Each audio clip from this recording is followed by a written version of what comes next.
Hello friends, मैं अमोल कासर आपका स्वागत करता हूं। दोस्तों, आज के इस लेक्चर में आप लोगों को distinguish between 12th SP distinguish between आपका क्वेश्चन नंबर 4 में पूरा करा के देने वाला हूं और जितना क्वेश्चन में कराऊंगा उसमें से ही आपको सारे क्वेश्चन आपके बोर्ड एग्जाम में मिलेंगे। सर और मैडम सारे डिस्टिंग्विश में आपको इस लेक्चर में लर्न करा के दे रहा हूं। पॉइंट नंबर 1, आप लोग कहां पे भी हो, राइट, हेडफोन लो, अपने कान में डाल दो और लेक्चर सुनते रहना करके। पूरा लेक्चर अगर आप देख लोगे तो आपके 12 में से 12 मार्क्स फिक्स हो जाएंगे, गारंटी मेरा। इसके बाहर कोई भी डिस्टिंग्विश नहीं आने वाला। सो दोस्तों, आपके टेक्स्ट बुक में जितने भी डिस्टिंग्विश है सब मैंने यहां पे कवर किए हुए हैं। कैसे लिखना है वो भी मैं बताऊंगा। आप लोग अपने सारे दोस्तों के साथ ये वीडियो शेयर कर दीजिए, राइट। जिन्होंने सब्सक्राइब नहीं किया सिर्फ देख रहे हैं भाई, राइट, 25-30 हजार व्यूज आ रहे हैं। लाइक अपडेट आपको अगर मिलेगा अगर आप प्रॉपर सब्सक्राइब कर दोगे। आपकी मर्जी लाइक करना है नहीं करना है, बट हाँ, इस लेक्चर का जो जितने हमने मेहनत ली है इसके बाहर एक भी डिस्टिंग्विश नहीं जाएगा। जो बच्चे डिस्टिंग्विश लर्न नहीं कर पा रहे, कैसे लिखना है, सब बातें बताएंगे। आप सुबह शाम रात कभी भी ये लेक्चर देखो, 2 बार 3 बार 4 बार देखो, आपका काम खत्म हो जाएगा। ठीक है दोस्तों, इसी के साथ हम आगे बढ़ेंगे। डिस्टिंग्विश बिटवीन, सबसे पहले तो देखो एक सैंपल पेपर में अगर हम बात करें तो यहां पे आप लोगों को क्वेश्चन नंबर 4 में कोई भी 4 डिस्टिंग्विश में से आपको 3 डिस्टिंग्विश लिखने हैं। जैसे कि यहां पे transfer of share, transmission of share दिया हुआ है, मटेरियलाइजेशन, रीमटेरियलाइजेशन दिया हुआ है, फाइनल डिविडेंड, इंटरिम डिविडेंड दिया है, and primary market and secondary market दिया है। ये सब तो कवर है ही आज के लेक्चर में। इसके अलावा और भी इंपॉर्टेंट लेक्चर मतलब और भी डिस्टिंग्विश है। दोस्तों, आप अगर चाहो तो 1.5 के स्पीड पे भी लेक्चर देख सकते हो, अगर आपका ऑलरेडी पढ़ के हो चुका है तो फटाफट ये सारी चीजें आप एक बार रिवाइज करके खत्म करोगे, राइट। अब ये लिखना कैसे है, बहुत बच्चों का सवाल होता है, सर 4 मार्क्स के लिए एक डिस्टिंग्विश है, कितने पॉइंट लिखे। सर बोर्ड क्या कहता है समझते हैं पहले तो, और ये समझना बहुत जरूरी है। ध्यान दो, पे अटेंशन। आपको मैं उन्हीं के उनका जो कहना है वो पढ़ के बताता हूं, फिर आपके दिमाग में भी कोई डाउट नहीं रहेगा। In answer to each explanation, ठीक है, here in sub question more than 4 points are given for better understanding. The explanation should be to the point.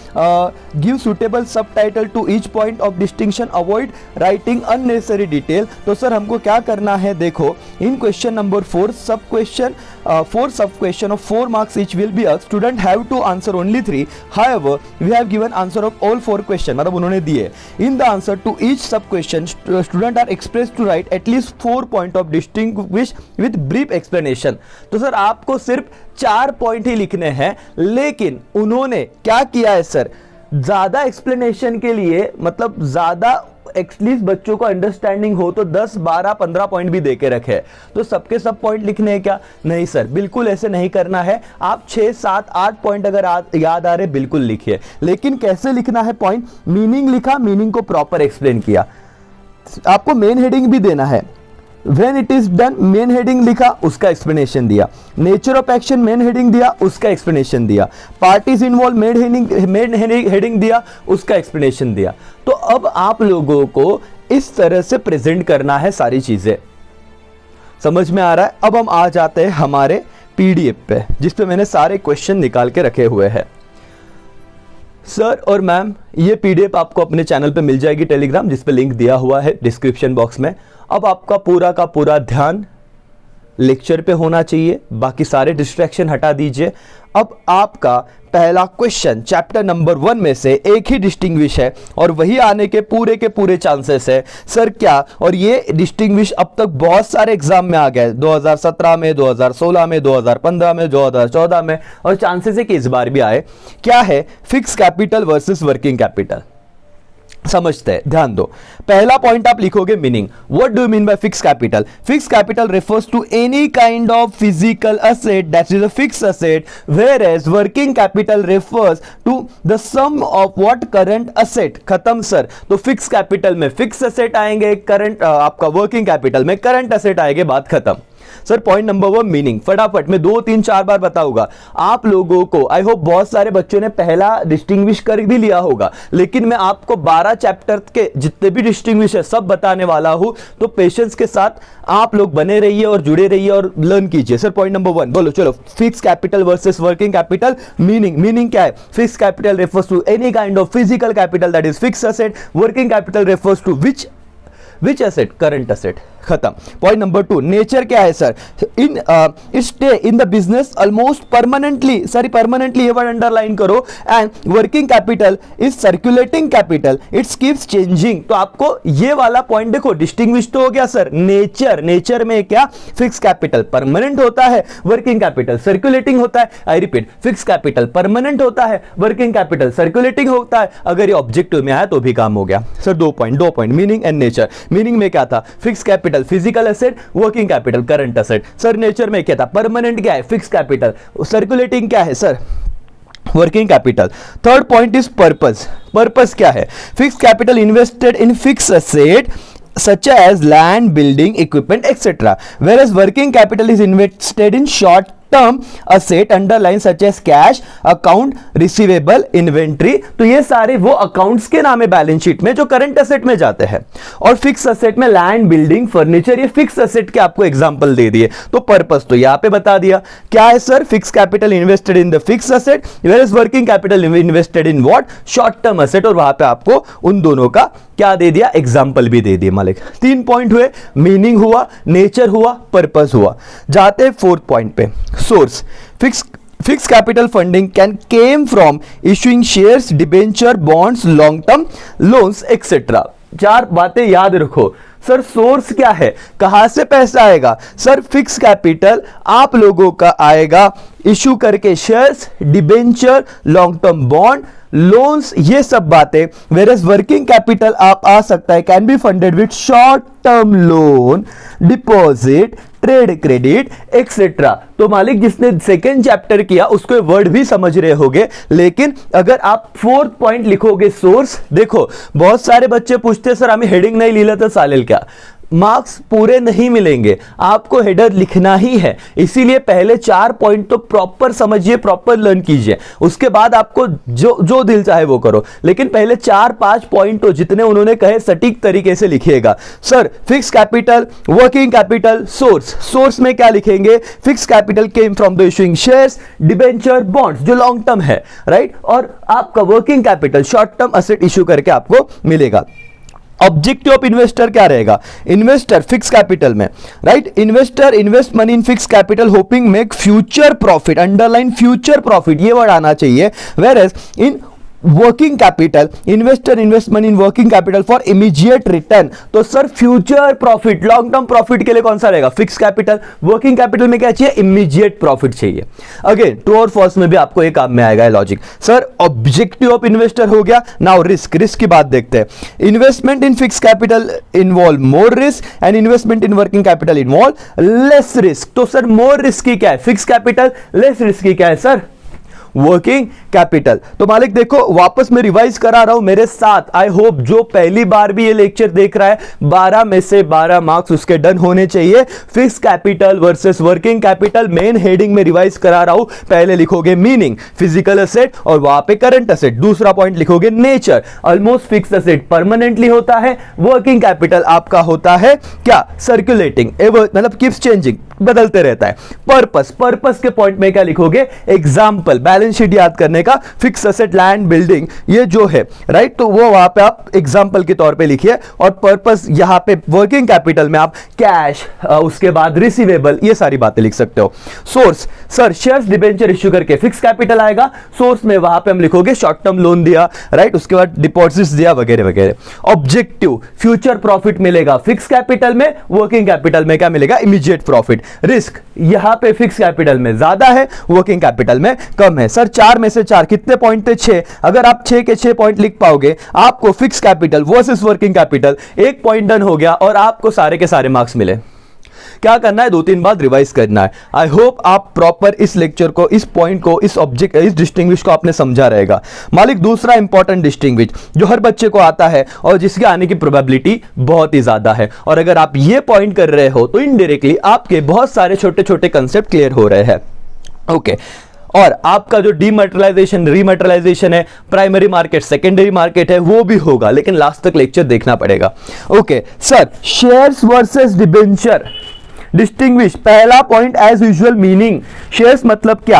A share is a part of dash dash capital. Which capital? Share capital of a company. ये तो कितना easy है sir, meaning learn करो। चलो मेरे साथ बोलो, what do you mean by shares? Share is a part of dash dash, share capital of what? Of a company. It is known as ownership security, क्योंकि शेयर होल्डर कंपनी के क्या होते हैं? ओनर होते हैं। मालिक, मीनिंग लर्न हो गया क्या? हाँ बोलो वंस अगेन, मेरे साथ आपको रिवाइज करना है, रिपीट करना है। बोलो, share is what? Share is a part of the share capital of a company. It is known as ownership security. And what is debenture? Debenture is a certificate of loan taken by company. A certificate of debenture is a certificate of loan taken by a company. Then they are also known as creditorship security. तो ownership security क्या है? Shares. Debenture holder क्या होते हैं? Creditor होते हैं company के। समझ में आया कि नहीं? तो पहला पॉइंट, बहुत सारे बच्चे मीनिंग को स्किप करते हैं और उसके अलावा सारे पॉइंट लिखते हैं, लेकिन सर मीनिंग इजी होता है और वो पॉइंट लिखिए, जरूरी है। आपको समझा कि नहीं शेयर का मतलब? ओके सर, तो ownership security shares, creditorship security debenture. Point number 1 होने के बाद पॉइंट नंबर 2, स्टेटस क्या है? स्टेटस पहले लिखा मीनिंग, दूसरा पॉइंट क्या लिख रहे हो? डिबेंचर वर्सेस शेयर्स में, शेयर्स वर्सेस डिबेंचर में स्टेटस।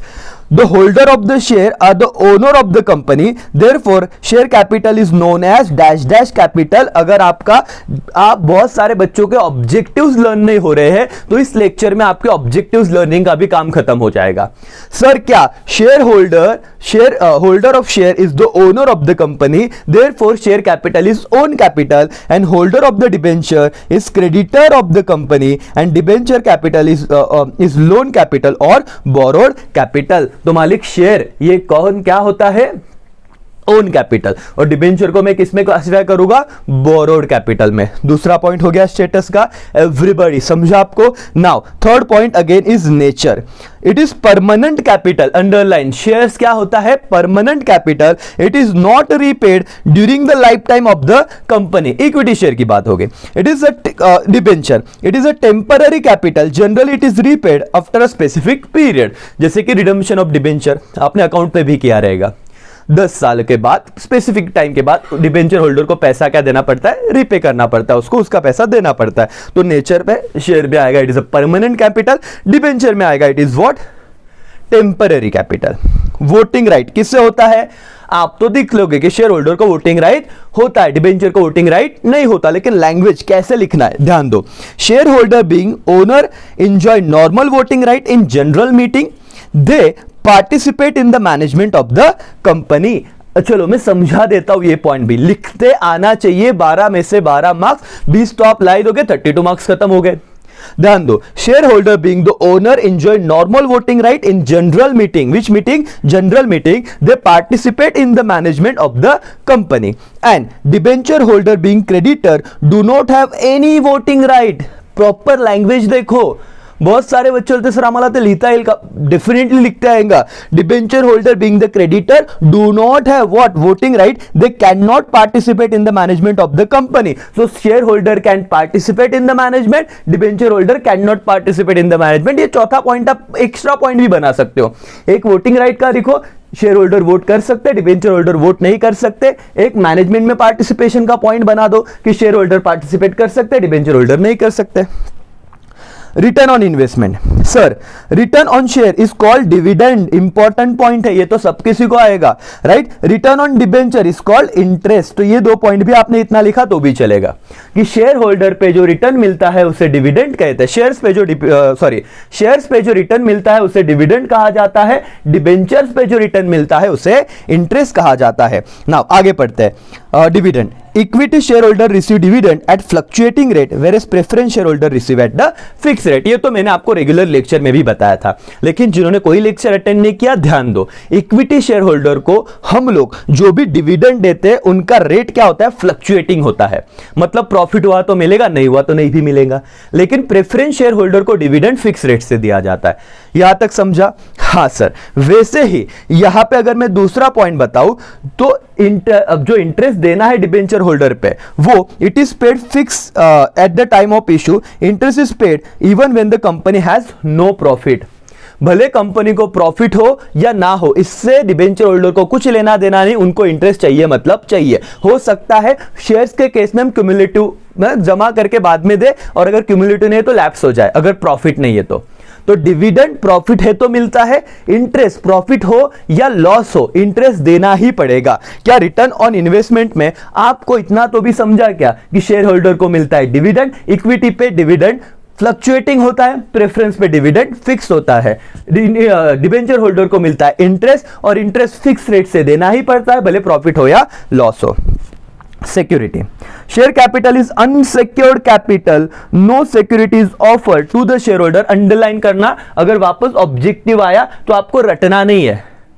क्या है sir? Share capital is unsecured capital, whereas debenture capital being loan capital is secured by securing charge on the company's property. देखो रिवीजन लेक्चर है वैसे तो, और डिटेल में मैं ज्यादा नहीं जा सकता, लेकिन जितना आपको समझना है उतना तो बता ही दूंगा कि सर डिबेंचर होल्डर जब पैसा देते बोलते हैं कि हमको बदले में कुछ सिक्योरिटी दो, अगर तुम कल जाके कुछ पैसा डुबा के चले गए तो मेजोरिटी मतलब क्योंकि गिरवी कुछ रखा होता है, तो कल कंपनी डूब भी गई तो असेट बेच के डिबेंचर होल्डर अपना पैसा निकाल देंगे, बराबर। दैट्स वाइट सेक्योर्ड है। Time of issue, share is issue at the initial stage of the company formation. जब कंपनी बनी है तो इनिशियली मैंने शेयर इशू कर दिए।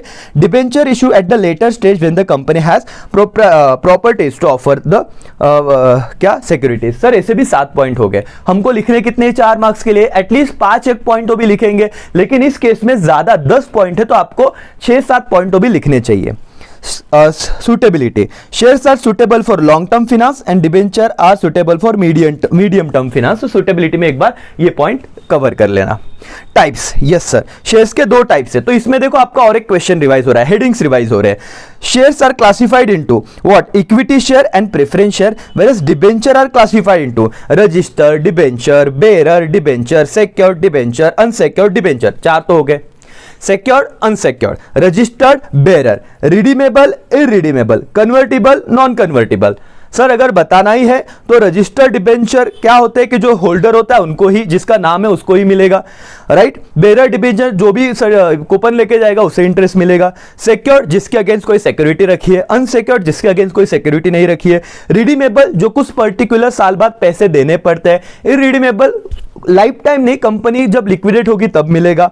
कन्वर्टिबल जो डिबेंचर इक्विटी में कन्वर्ट होता है, नॉन कन्वर्टिबल जो इक्विटी में जो शेयर्स में कन्वर्ट नहीं हो गए उसे नॉन कन्वर्टेबल कहते हैं। ठीक है सर, टाइप्स खत्म हो गया।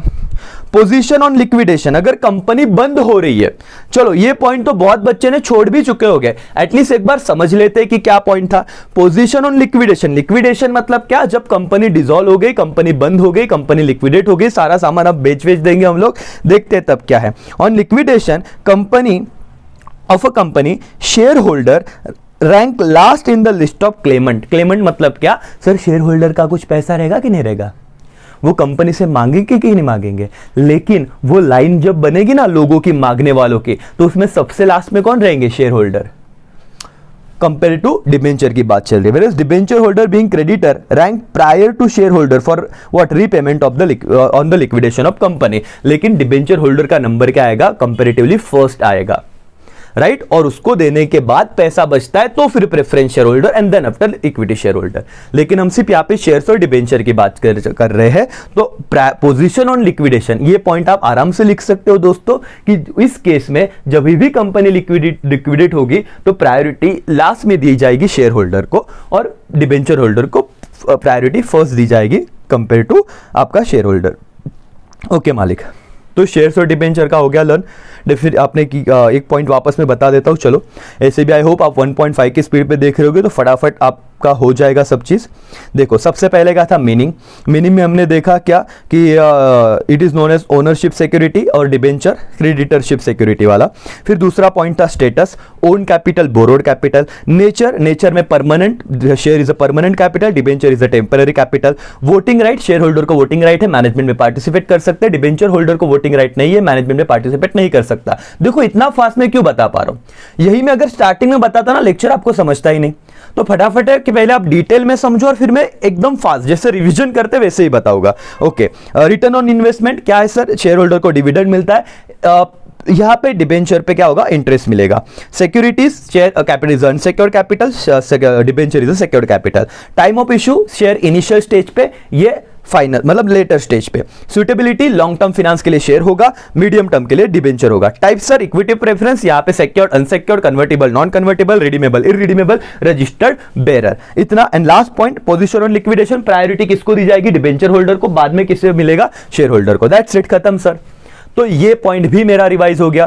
फिक्स कैपिटल, वर्किंग कैपिटल किया, शेयर्स और डिबेंचर किया। अगर इसमें से कोई क्वेश्चन आता है, हेडिंग भी मैंने बता दिया है, आप लोगों को मैंने अंदर के पॉइंट भी एक्सप्लेन करके दिए हैं। नाउ सेकंड चैप्टर जिसमें से डेफिनेटली एक डिस्टिंग्विश आने वाला है, सेकंड पॉइंट पे जाते हैं, that is equity and preference. आप एग्जाम में बैठे हो, आ गया एक क्वेश्चन की distinguish between equity shares and preference share. Okay, क्या लिखना है आपको, सबसे पहले मीनिंग। अब देखो शेयर्स और डिबेंचर का डिस्टिंग्विश अलग था, ये शेयर्स में ही दो टाइप्स है। कौन सा टाइप्स, एक इक्विटी शेयर और दूसरा कौन सा, प्रेफरेंस शेयर। बराबर है, इन दोनों में कैसे डिस्टिंग्विश करोगे, तो देखो meaning, shares that are not preference share are called equity share. वाह वाह वाह, क्या बात है। और टीचर कहते हैं फेंको मत, कितना सिंपल सा है। What do you mean by equity share, तो meaning the share that are not preference share it is called equity share. हुआ क्या लर्न, चलो रिवाइज करो, बोलो मेरे साथ वापस एक बार।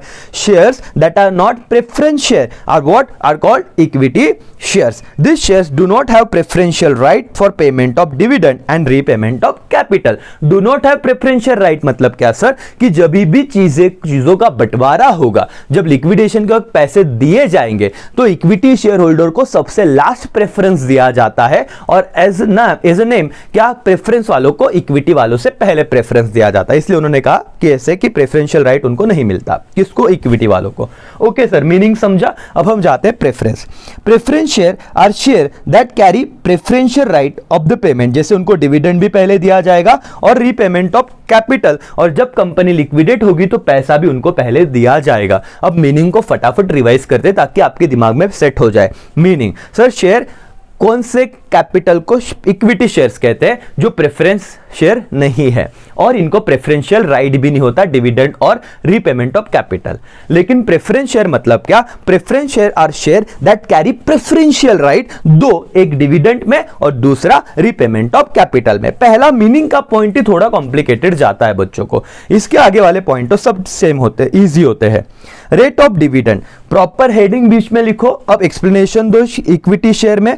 Equity share are given dividend at fluctuating rate depending upon the profit of the company. अगर प्रॉफिट है, बहुत ज्यादा है तो बहुत ज्यादा डिविडेंड मिलेगा, प्रॉफिट कम है तो कम डिविडेंड मिलेगा, प्रॉफिट ही नहीं है तो डिविडेंड मिलेगा ही नहीं। तो फ्लक्चुएटिंग रेट से किसको डिविडेंड दिया जाता है, इक्विटी शेयर्स को। क्या रेट ऑफ डिविडेंड में इतना पॉइंट लिख पाओगे, फ्लक्चुएटिंग डिविडेंड किसको, इक्विटी वालों को। और प्रेफरेंस शेयर होल्डर को क्या मिलता है, फिक्स रेट से डिविडेंड मिलता है, 10% तो 10%, 15% तो 15%। समझ में आ रहा है। चलो रेट ऑफ डिविडेंड में बोलो फ्लक्चुएटिंग किधर है, मतलब चेंजिंग होते रहता है, कहां पे, इक्विटी में। और फिक्स रेट ऑफ डिविडेंड कहां मिलता है, प्रेफरेंस में। Second point learn.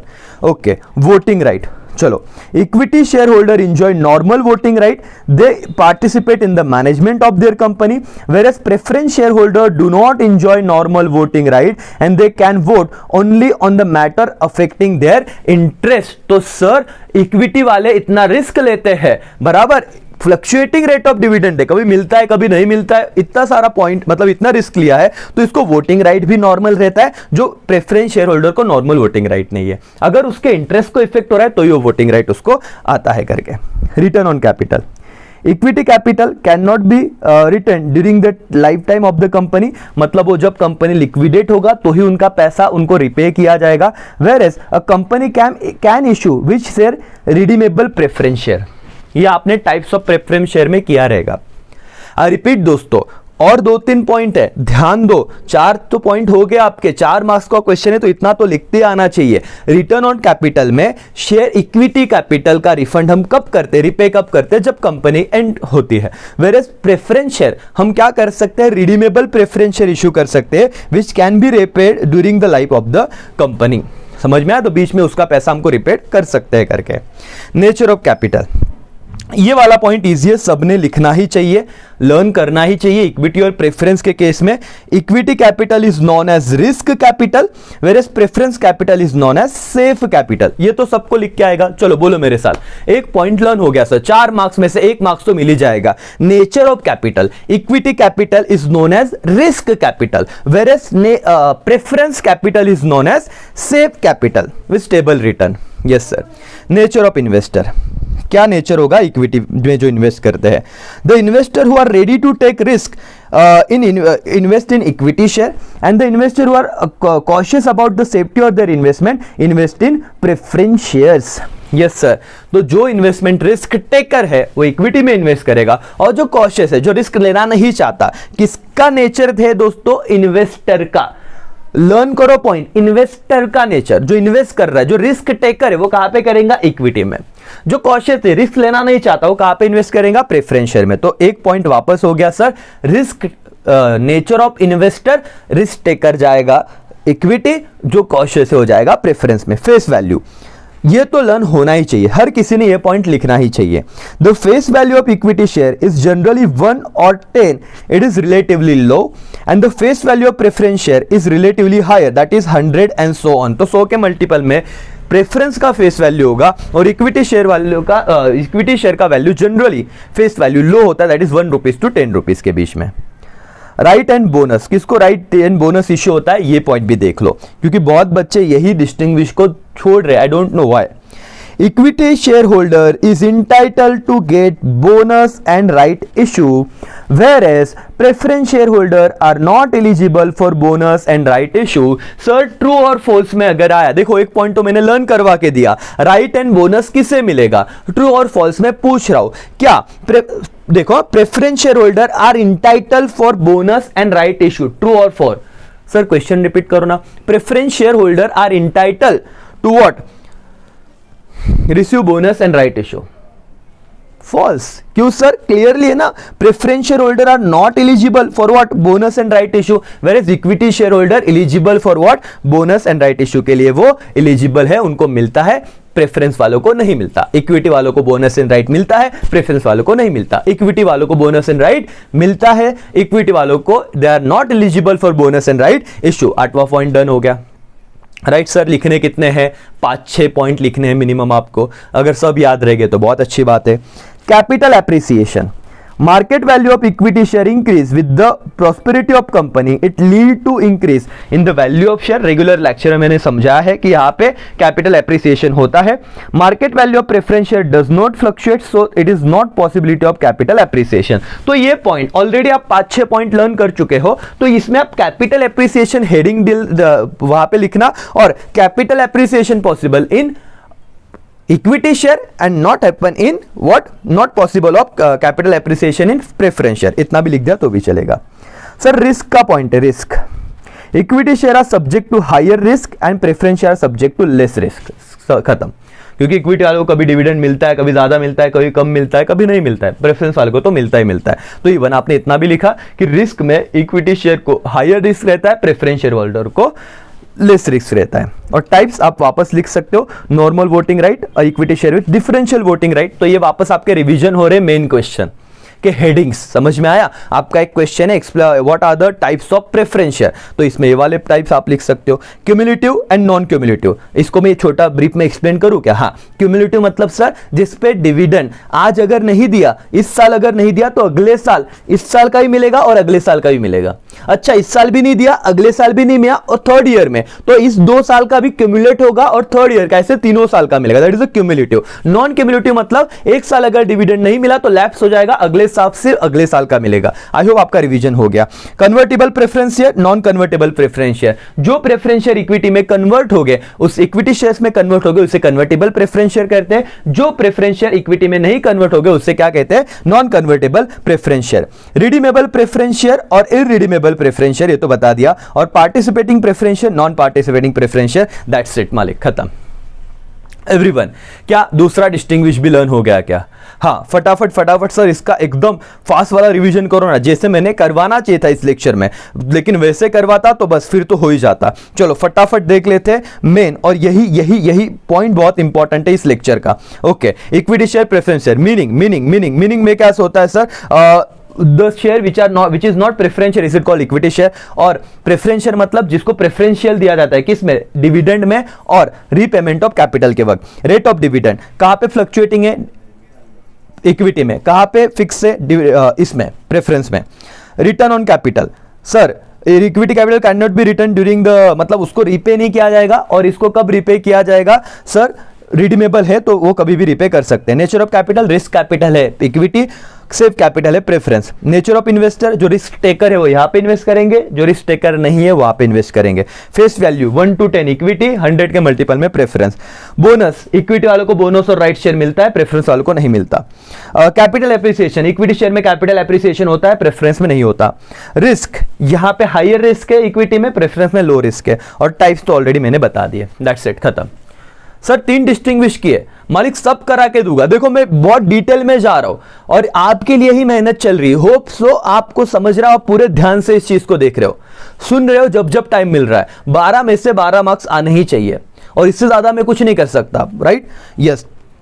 Own capital and borrowed capital, what is own capital and borrowed capital? अगर ये वाला पॉइंट आया सर, आप एग्जाम में बैठे हो और यहां पे आ गया एक आपको own capital versus borrowed capital, sir क्या करें? हम तो सेकेंड चैप्टर के भरोसे थे, क्योंकि पहले 5 चैप्टर 60 मार्क्स के लिए आते हैं, उसमें से एक डिस्टिंग्विश आ गया own capital versus borrowed capital, और 4 मार्क्स का सवाल, एटलीस्ट 4 पॉइंट तो आने चाहिए कि नहीं आने चाहिए? हाँ सर। मीनिंग, ओन कैपिटल मतलब क्या? It is that capital which is contributed by the share holder. Underline sir, learn हो गया। वो कैपिटल जो शेयर होल्डर ने कंट्रीब्यूट किया है उसे हम ओन कैपिटल कहते हैं। आई रिपीट, जो कैपिटल शेयर होल्डर ने कंट्रीब्यूट किया हुआ है उसे हम ओन कैपिटल कहते हैं। And borrowed capital is that capital which is borrowed from creditor, जो हमने क्रेडिटर से बोरो किया हुआ है उसे बोरोड कैपिटल कहेंगे। It is also known as debt capital. डेप्ट मत बोलो, क्या? डेट कैपिटल, बी साइलेंट है, debt capital. Okay sir, own capital versus borrowed capital. Own capital is that capital which is contributed by whom? Shareholder. And borrowed capital which is borrowed from whom? Creditor. Learn हुआ क्या? सबको भाई revise करना है, भले आप mobile के उस साइड, बराबर मेरे मतलब भले आप फेस टू फेस मेरे सामने नहीं हो, लेकिन जहां पे भी हो डेडिकेशन और शिद्दत से करो, डिसिप्लिन के साथ करो। बोलो, चलो मीनिंग बोलो ओन कैपिटल और बोरोड कैपिटल का। Own capital is what? It is that capital which is what contributed by whom? Contributed by share holder, that is the own capital. And borrowed capital is that capital which is borrowed from whom? Creditors. It is also called as debt capital. तो आपको ये objective में भी आ जाएगा। Borrowed capital is also called as dash dash capital. बच्चे confuse, विच capital? Debt capital, लेकिन spelling क्या लिखोगे? DEBT। Yes sir. आगे सोर्स, ओन कैपिटल का सोर्स क्या है? This capital collected by issue of equity share and preference share, बराबर है इक्विटी शेयर और प्रेफरेंस शेयर ना, शेयर में 2 आते हैं, इक्विटी और प्रेफरेंस, तो ये उसका सोर्स है। Borrowed capital is collected by issue of debenture, fixed deposit, loan from bank etcetera. तो इन्होंने जो डिबेंचर लिया, लोन फ्रॉम बैंक लिया, राइट, तो इस डिपॉजिट से पैसा आया, तो इसका सोर्स है। सोर्स लर्न हो गया sir? Yes sir. Return on investment, yes मालिक। The share holder get dividend, already repeated point है, लेकिन रिटर्न ऑन इन्वेस्टमेंट लिखना है सर। ओन कैपिटल में जो ओन कैपिटल पे शेयर होल्डर को डिविडेंड मिलता है as a income on their investment. Rate of dividend is fluctuating in case of equity share and fix in case of preference share. तो already पहले जो point किया था वो कंसेप्ट क्लियर है, तो ये पॉइंट लिखते आ जाएगा। Debt capital holder get interest income in their investment and interest paid at fix rate. खत्म सर, ये वाला पॉइंट भी हो गया third. Okay, now fourth point, status क्या है sir? Share holder are the owner of the company. Sir फर्क किसका चल रहा है? Own capital and borrowed capital का, लेकिन हम किस पे शिफ्ट हो गए? शेयर्स और डिबेंचर पे। लॉजिक समझ रहा है क्या? तुम हाथ के मार्क्स से तुम क्यों गवा रहे हो? सिर्फ तुम्हारा लिंक लग जाना चाहिए था मालिक।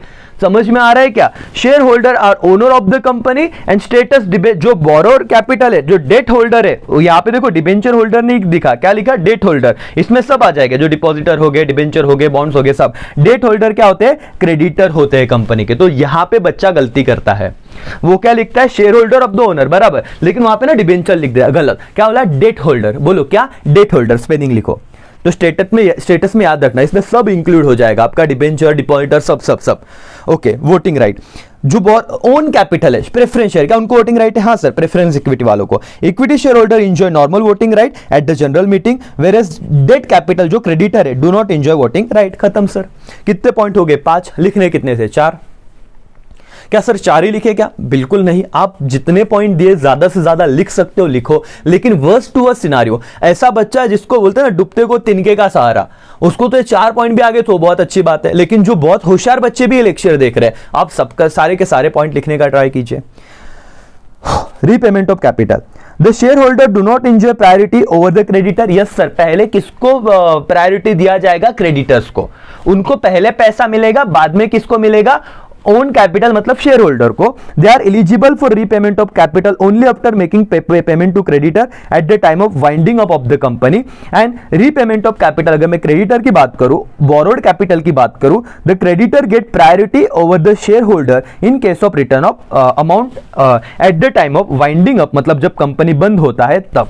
कि सर इन लोगों को क्या दिया जाएगा? प्रायोरिटी दिया जाएगा। किसे? बोरोड कैपिटल में। चार्ज ऑन असेट, मतलब सर कोई जब पैसा देता है तो कुछ चीज गिरवी रखता है, या वो कहता है कि अगर तू पैसे नहीं दे पाया तो ये चीज मैं उठा के लेके जाऊंगा, उसको क्या कहते हैं? उस असेट पे चार्ज क्रिएट करना। तो क्या ओन कैपिटल में कोई चार्ज क्रिएट होता है क्या? तो answer is no sir. Share holder do not have any charge on the asset of the company, लेकिन बोरोड कैपिटल में होता है क्या? हाँ, लेकिन कौन सा? A secure debenture holder have the charge over the asset of the company. तो चार्ज ऑन असेट का पॉइंट समझा क्या? ओन कैपिटल में कोई भी चार्ज नहीं होता, वेरेस बोरोड कैपिटल में चार्ज अगेंस्ट हम असेट कर सकते हैं करके। और मालिक यहाँ पे 7 पॉइंट थे आपके चैप्टर नंबर 2 के। डिस्टिंग्विश खत्म। ध्यान दो, 3 डिस्टिंग्विश थे, आपने अब तक 4 मार्क्स से ज्यादा मार्क्स तो हासिल कर ही लिए हैं।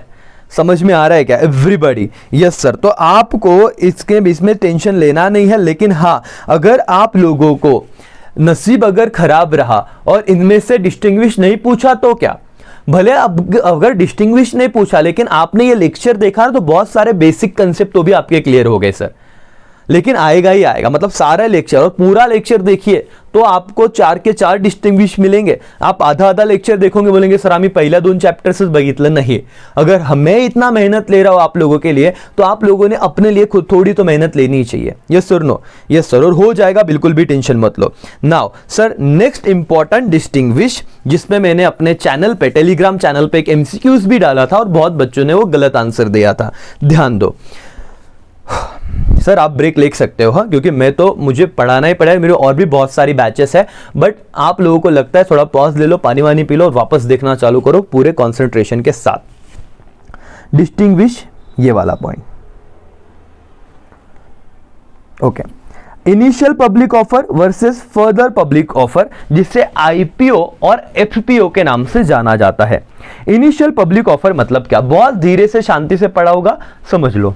Initial public offer refers to an offer of security by an unlisted public company to public for first time। तो important word क्या था? Unlisted public company to public।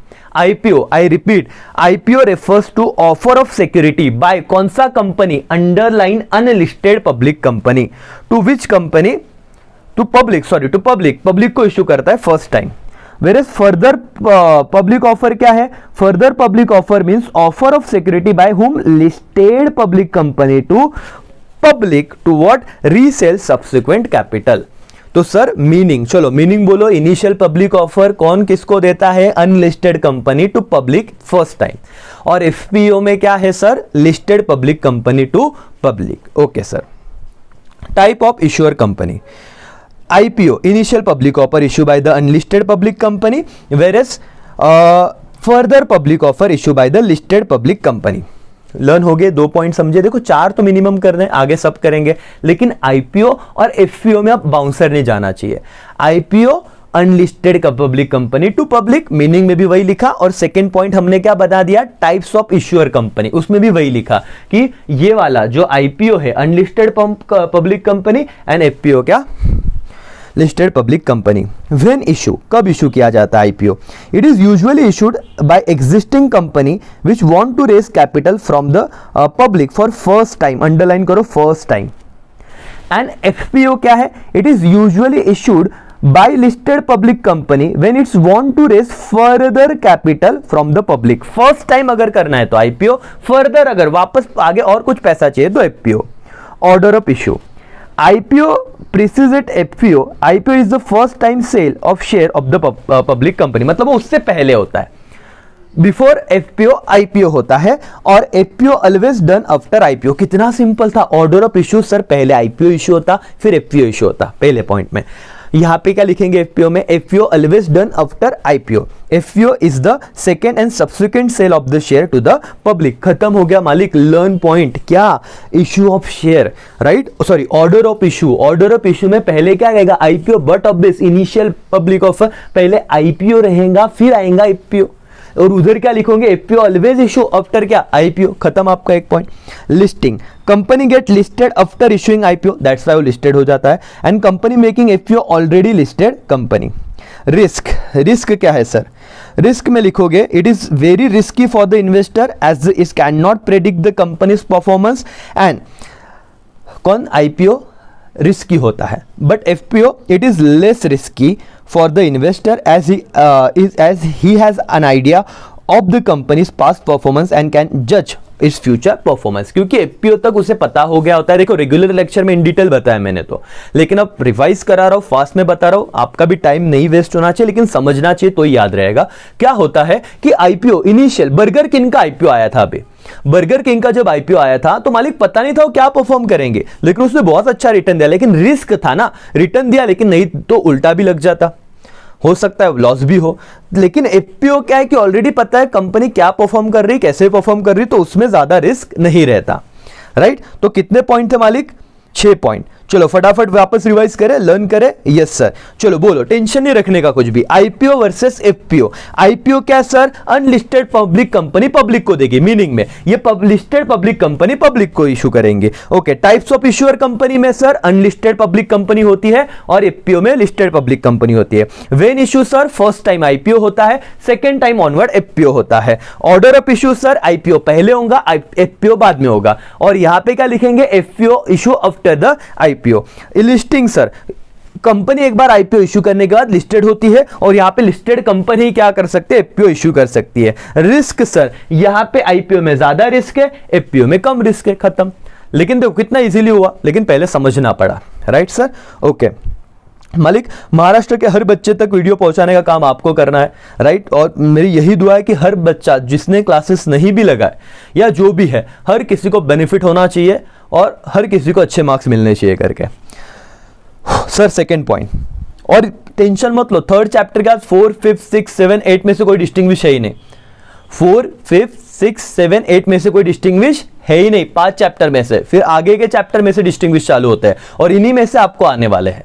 तो जितना गारंटी दे रहा हूं ना, वो पिछले 8-9 साल से जो पढ़ा रहा हूं उतना एक्सपीरियंस है, इसलिए बताओ। तो भरोसा रखो और सारे चैप्टर शिद्दत से करो।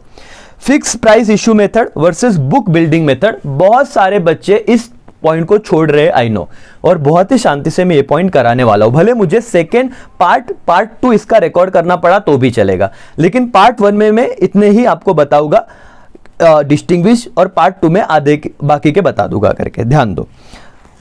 Fix price issue method versus book building method. और याद रखो कि आपने डिस्टिंग्विश किया ना तो शॉर्ट नोट्स का आंसर भी हो जाएगा।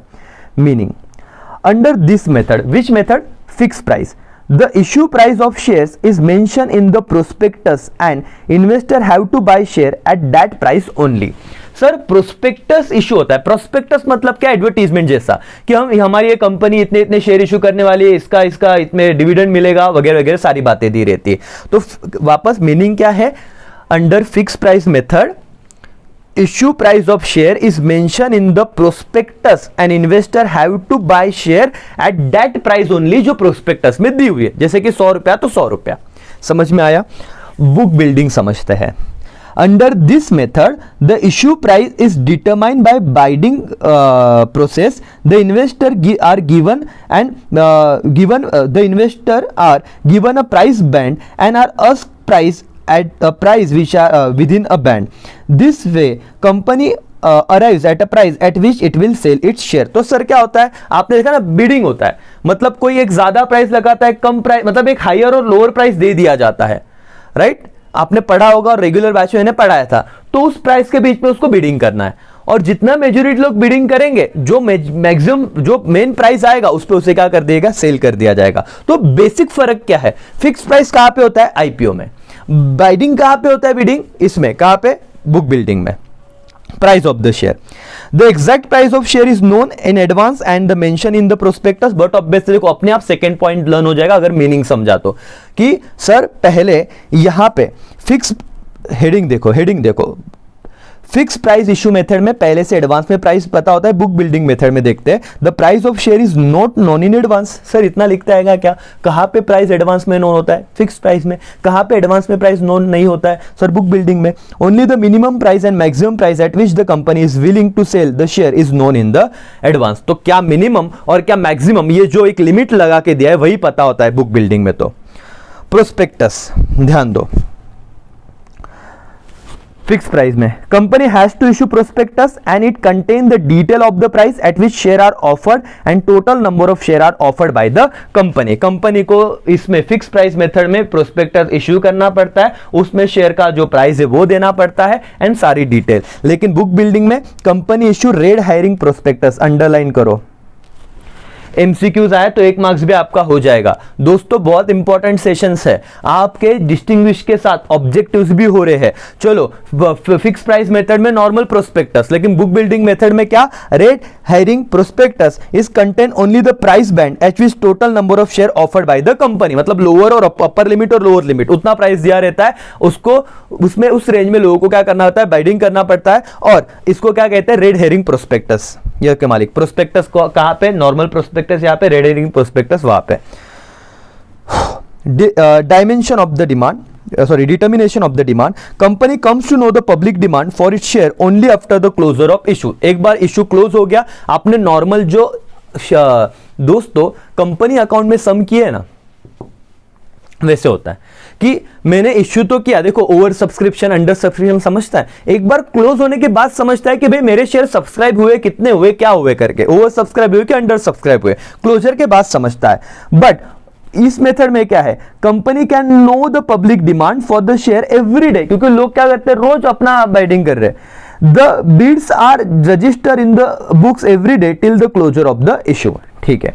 Payment of application money, application money or entire money has to be paid by the investor at the time of submitting application for share। वापस अपना अकाउंट याद करो कि पहले एप्लीकेशन देते हो कि एप्लीकेशन मनी रिसीव करना है, तो फिक्स प्राइस मेथड में एप्लीकेशन मनी लेते हैं। लेकिन यहां पे क्या है? बुक बिल्डिंग में only application money has to be paid at the time of bidding. Money will be collected only after the issue of price has been fixed। एक बार प्राइस फिक्स हो गया उसके बाद उसको रिमेनिंग पैसा देना है। लेकिन इस केस में एप्लीकेशन फिक्स प्राइस में मैं थोड़ा या पूरा पैसा भी मांग सकता हूं, लेकिन बुक बिल्डिंग मेथड में एप्लीकेशन मनी कुछ अमाउंट में दूंगा और रिमेनिंग मनी एक बार प्राइस फिक्स हो गया, जैसे कि मैंने अपर लिमिट रखा था 10, लोअर लिमिट रखा था 5 और मेरा प्राइस सेट हुआ 7 बिडिंग के अपर, तो जितना पैसा रिमेनिंग बाकी उतना ही देना पड़ेगा। When use it can be use fix price जब पब्लिक इशू होता है, राइट इशू होता है और इशोस इशू होता है। ये इंपॉर्टेंट है एग्जांपल याद रखने का। It can be use for issue of public issue, right issue and issues. And book building कब होगा? It usually use in the public issue of IPO, FPO. Underline करो सर, बुक बिल्डिंग मेथड कब होता है? IPO, FPO में होता है। और यहां पे ये वाले पॉइंट आप लिखोगे करके। मालिक ये वाला सबसे कॉम्प्लिकेटेड पॉइंट था, बहुत बच्चे छोड़ देते, लेकिन 6 में से आपको अगर 4, देखो दोस्तों जब मैं कहता हूं इंपॉर्टेंट क्वेश्चन, कुछ चैप्टर अच्छे से करो, पहले 5 चैप्टर 60 मार्क्स देगा, तो इसका मतलब क्या था, उतने शिद्दत से आपको करना है। तो आप लोग सबसे पहले देखो सर क्या है, पहला पॉइंट अगर आप देखोगे price fix issue method fix price issue method and book building method. आपको मीनिंग एक बार देखना है, प्राइस ऑफ शेयर सर कहाँ पे प्राइस नोन रहती है तो फिक्स प्राइस में, कहाँ पे नोन नहीं रहती है तो बुक बिल्डिंग में, राइट, वहां पे बिडिंग होता है। प्रोस्पेक्टस कहां पे नॉर्मल प्रोस्पेक्टस दिया जाता है, यहां पे। कहां पे रेड हेरिंग प्रोस्पेक्टस दिया जाता है, बुक बिल्डिंग में। डिटर्मिनेशन ऑफ डिमांड सर यहां पे पता रहता है पहले से, right, company comes to know the public demand for issue only after the closure के बाद पता होता है, यहां पे रोज डेली बेसिस पे अपडेट रहता है। पेमेंट ऑफ एप्लीकेशन मनी हो सकता है पहले केस में आपको पूरा या कुछ पार्ट ले, यहां पे पहले कुछ पार्ट लिया जाता है और प्राइस फिक्स होने के बाद बाकी का होता है। व्हेन यूज सर आईपीओ इसोस में होता है सर, आईपीओ और आईपीओ सॉरी पब्लिक इशू और राइट इशू में होता है, और आईपीओ एफपीओ में होता है, दैट्स इट। राइट इशू और बोनस इशू लास्ट डिस्टिंग्विश है। इसके बाद पार्ट 2 में ओके यहां पे ट्रांसफर एंड ट्रांसमिशन भी है। तो दोस्तों चलो ये वाला पार्ट 1 में यहां पे खत्म करता हूं, इतने डिस्टिंग्विश आपने किए। पार्ट 2 बनेगा जिसमें राइट इशू बोनस इशू में आपको बताऊंगा, ट्रांसफर ट्रांसमिशन आपको बताऊंगा, एंड आगे चैप्टर नंबर 9, 10, 11, 12 के भी पॉइंट आपको बताऊंगा। तो आई होप इसका रिस्पॉन्स मैं देखता हूं कैसे आप उसको रिएक्ट कर रहे हो, इसका यूज हो रहा है कि नहीं, यूज हो रहा है तो कमेंट करो, राइट, आपको सारी चीजें बताओ। सेकेंड पार्ट में रिमेनिंग डिस्टिंग्विश में कवर करा के देता हूं, तो आपके 2 लेक्चर में सारा का सारा 12 मार्क्स सारे के सारे आपके हाथ में हो गए, ठीक है। तो दोस्तों यहीं पे रुकता हूं, थैंक यू सो मच, मिलते हैं सेकेंड पार्ट में बाकी के डिस्टिंग्विश के साथ, और आपका ये 12 मार्क्स डन हो जाएगा। चलो thank you so much, bye bye, take care, जय हिंद।